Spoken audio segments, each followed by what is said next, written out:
90-এর দশকের বলিউড ছিল শুধু গ্ল্যামার আর তারকার ঝলকানির গল্প নয়, বরং আতঙ্ক, হুমকি আর আন্ডারওয়ার্ল্ডের ছায়া ঢাকা এক অস্থির সময়।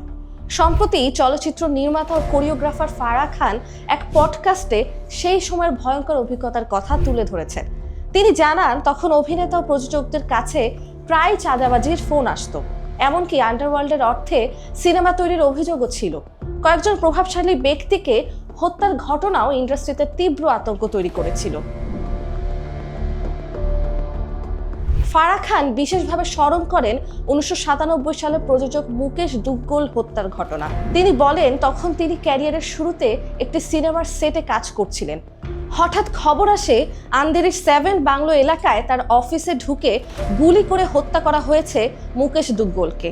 সাথী, দিল কা কিয়া কাসুর ও খিলোনা সহ বেশ কয়েকটি ছবি প্রযোজক ছিলেন তিনি।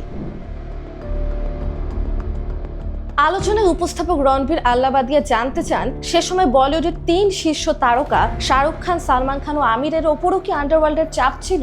জবাবে ফারাহ বলেন, চাপ ছিল ঠিকই, তবে শাহরুখের কাছে সরাসরি হুমকির নির্দিষ্ট ঘটনার বিস্তারিত তিনি জানেন না।